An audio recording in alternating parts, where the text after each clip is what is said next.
ఓం నమస్తే. నేను doctor Venkata Chaganti, president, university of applied Vedic sciences. కొన్ని ప్రశ్నలు పర్సనల్ క్వశ్చన్స్ వచ్చినాయి. వాటిని వాళ్ళు ఈమెయిల్ ద్వారా పంపించారు. ప్రశ్నలు వీడియో రూపంలో అడగలేకపోతున్నారు, ఎందుకంటే అవి పర్సనల్ క్వశ్చన్స్ కాబట్టి. సో వాటి గురించి సమాధానం చెప్పుకునే ప్రయత్నం చేద్దాం.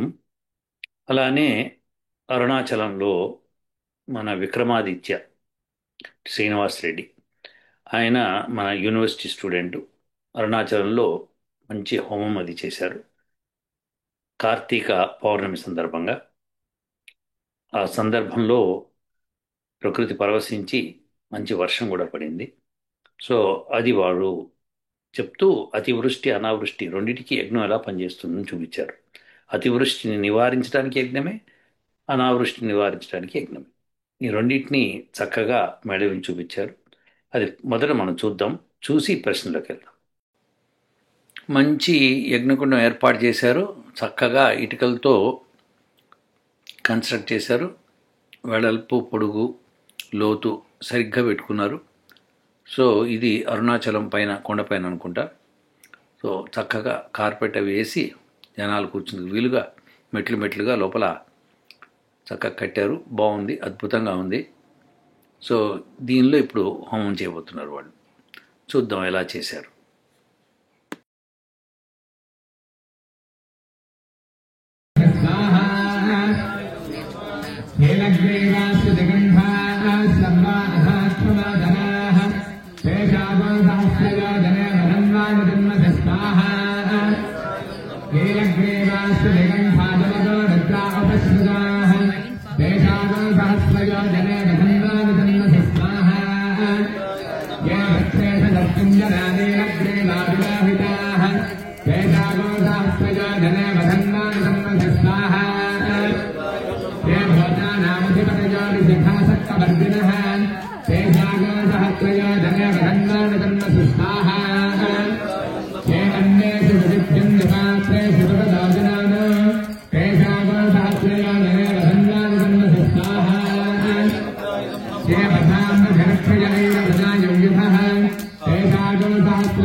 ఇదండి మొదటి ప్రశ్న.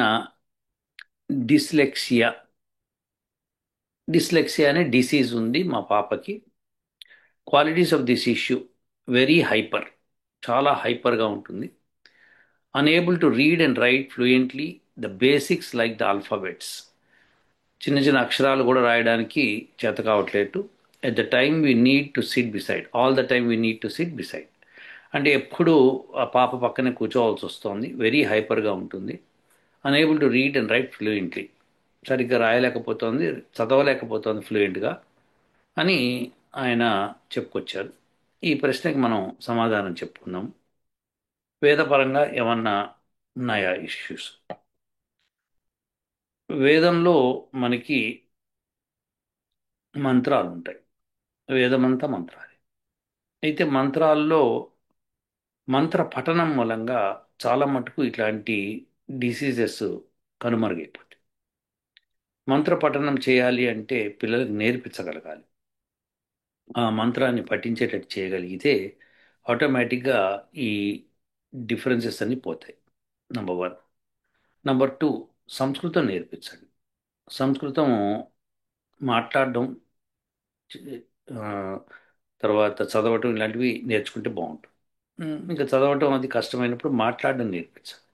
మాట్లాడడం నేర్పించాలంటే మీరు నేర్చుకోవాలి మొదటి సంస్కృతం. ఎందుకంటే మీరు చిన్నప్పటి నుంచి ఇంట్లో తెలుగు ఏదైతే మాతృభాష ఉంటుందో అది మాట్లాడుతూ ఉంటారో అది వాళ్ళకు వస్తుంది. అలానే సంస్కృతం కూడా నేర్పిస్తే సంస్కృతం మూలంగా మీకు చాలా ప్రాబ్లమ్స్ సాల్వ్ అవుతాయి. ఎందుకంటే ప్రపంచంలో ఉన్న ఒకే ఒక భాష ఏదైతే శరీరం యొక్క కండరాలని బట్టి, మనసును బట్టి, స్థానాన్ని బట్టి, ప్రాణాన్ని బట్టి అది పలకడం జరుగుతుంది. ఇప్పుడు ఇక్కడి నుంచి కంఠం నుంచి పలికే అక్షరాలు కొన్ని ఉంటాయి. నాలుకతో పైన ఆ, నోటి పై భాగాల్లో మూడు భాగాల్లో తగులుతూ మాట్లాడే ఆ, వర్ణాలు కొన్ని ఉంటాయి. అలానే పళ్ళను తగులుతూ పెదవులను తగులుతూ పలికే కొన్ని ఉంటాయి. ఇవన్నీ కూడా ఒక సీక్వెన్స్లో ఉంటాయి అన్నమాట. ఈ సీక్వెన్సు దాంతోపాటు ఎంత ప్రాణం ఉపయోగించాలి, గట్టిగా అనాలా మెల్లగా అనాలా అన్నది కూడా అందులో ఉంటుంది.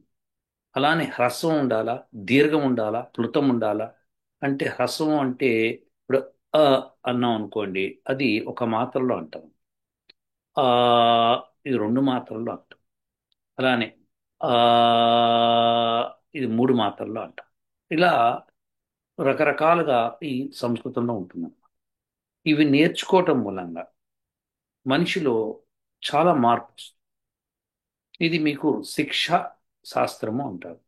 పాణిని శిక్షా శాస్త్రం. ఇది ప్రాపర్గా నేర్పించి ప్రాపర్గా నేర్చుకుంటే పిల్లలు వాళ్ళలో ఇటువంటి డెఫిషియన్సీస్ తగ్గిపోతాయి. కాబట్టి ప్రయత్నం చేయండి. అది కొన్నేళ్ళు పడుతుంది. ఇది ఒక రోజులో పోయేది కాదు. మనకి ఒక రోజులో పోవాలని అనుకోవద్దు. ఇదొక జాడ్యం మన మన వాళ్ళలో ఉంది. ఎందుకంటే మన ప్రవచనకర్తలు భయంకరంగా చెప్పేస్తారు. మీరు ఈ గుడికి వెళ్ళండి, కొబ్బరికాయ కొట్టండి, మీ ప్రాబ్లం సాల్వ్, ఇలా చెప్తుంటారు. అలా జరగదండి. చాలా కృషితో చేయవలసినవి ఇవన్నీ. ఈ డిస్లెక్సియా అన్నది కూడా కృషితో, మీరు కృషి చేసి మీరు సంస్కృతం నేర్చుకుంటూ పిల్లల్ని కూర్చోబెట్టి సంస్కృతం నేర్పిస్తూ ఉండాలి. అప్పుడు ఈ హైపర్ యాక్టివిటీ తగ్గిపోతుంది. సంస్కృతం మాట్లాడే వాళ్ళకి హైపర్ యాక్టివిటీ తగ్గుతుంది. అవునండి. సో చాలా కాలం మీరు ఆ, ప్రయత్నం చేయాలి అని నేను అంటలేదు. కానీ కొంతకాలం అయితే ప్రయత్నం చేయాలి. మీరు కొన్ని సంవత్సరాలు, ఇప్పుడు పాప వయసు 10 సంవత్సరాలు ఉందనుకుందాం. మీరు 15 వచ్చేదాకా మీరు ఈ ప్రయత్నం చేయండి. 5 సంవత్సరాలు అద్భుతమైన రిజల్ట్స్ వస్తాయి. ఎస్, పాపలో చాలా మార్పు వస్తుంది. ఎంత మార్పు వస్తుందంటే మీరు ఊహించలేని మార్పు.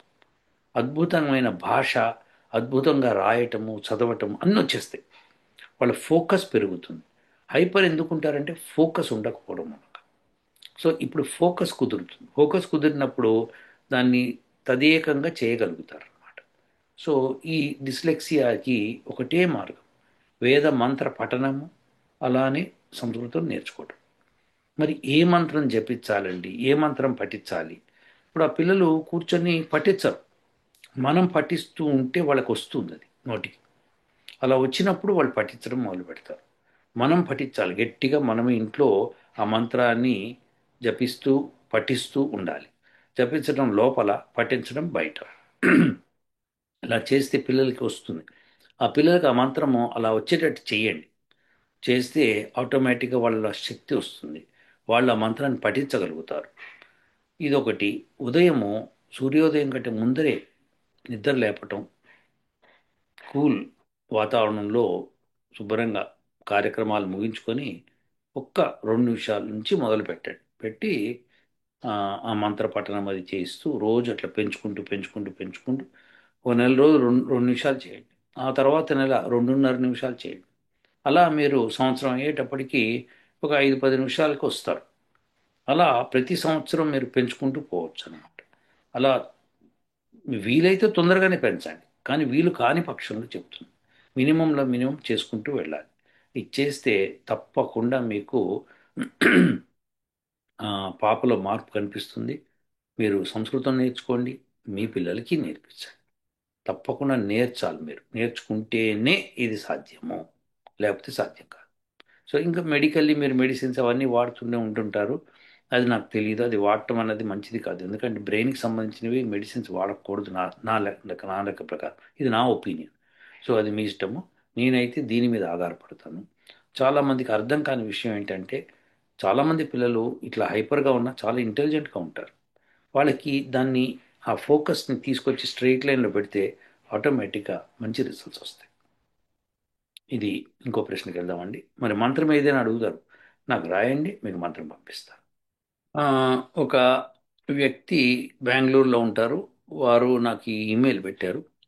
మీకు అభ్యంతరం లేకపోతే మీరు ఉపయోగించిన మంత్రాలు ప్రసాదిస్తే, లేదా వేదం మరియు మంత్రం రిఫరెన్స్ ఇచ్చినట్లయితే, నా వద్ద ఉన్న వేద పుస్తకంలో చూసి నేను 2 లేదా 3 లక్షలు లేదా మీరు చెప్పిన సంఖ్య జపం చేస్తాను.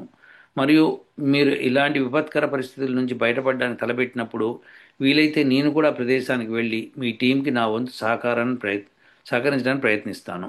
మీకు అభ్యంతరం లేకపోతే మాత్రమే ప్రసాదించగలరు. ఇది వీరి ప్రశ్న అన్నమాట. ఏదైతే మనము తుఫాన్కి మంత్రాలు ఏవైతే ఇచ్చామో, ఆ మంత్రాలు ప్లస్ హోమం చేశాం కదా. సో దీన్ని వారు అడుగుతున్నారు. మంచిదండి, తప్పకుండా ఇస్తాను. కాకపోతే ఏంటంటే దీనికి ఈ ఈ ప్రయత్నం చేస్తున్న వాళ్ళందరూ కూడా శ్రద్ధతో చేశారు. ఆ, ఇప్పుడు 2-3 లక్షలు జపించడం మూలంగా మనకి ప్రయోజనం ఉండదు. ఆ జపంతో పాటు యజ్ఞం కూడా చేయాలి, అప్పుడే ప్రయోజనం ఉంటుందన్నమాట. సో ఆ జపాన్ని మీరు చేయాలనుకుంటే, ఆ సమయంలో చేయదలుచుకుంటే నేను మీకు చెప్తాను. తప్పకుండా మీరు వెళ్ళి ఆ ప్రదేశానికి వెళ్ళి మీరు తప్పకుండా జపం చేయగలుగుతారు. సో ఆ మంత్రాన్ని ముందరే ఇచ్చి మీకు నేను మీ టైం వేస్ట్ చేయదలుచుకోలేదు. అది ప్రత్యేకించి ఆ విపత్కర పరిస్థితుల్లో వాడే మంత్రం అది. సో అందుకని అప్పుడు ఇస్తాను. అప్పుడు మీరు ఆ హోమం చేసేవాళ్ళు, యజ్ఞాలు చేసేవాళ్ళు ఆ మంత్రాన్ని పఠిస్తూ ఉంటారు బయటికి.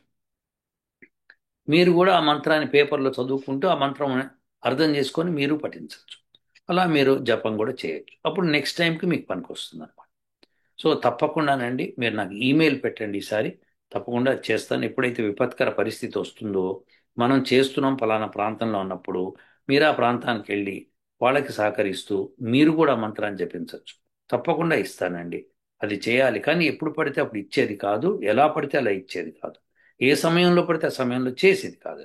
అందుకని సో ఆ సమయానికి మనం వెయిట్ చేద్దాం. మీ యొక్క ఆమ్, సహాయ సహకారాలకి ధన్యవాదాలు. మీరు తప్పకుండా ఈ విషయంలో అక్కడికి వెళ్ళి సహకరిస్తారని మీరు ఇచ్చిన మాట ప్రకారము మేము కూడా మీకు ఆ మంత్రం తప్పకుండా ఇస్తాం. ఇప్పుడు ఇంకో ప్రశ్నకి. కోట్లు కుమ్మరించారు, ఢిల్లీలో వర్షం కురవలేదు, Delhi cloud seeding halted after no rain, moisture deficit foils artificial rain test. Sakshi newspaper ఇచ్చిందట. శ్రీనివాసరావు ఎం అని ఆయన నాకు పంపించారు. అట్లానే అనిల్ అని మా స్టూడెంట్ కూడా పంపించాడు ఈ విషయాన్ని. సో ఢిల్లీలో కోట్లు కుమ్మరించారట.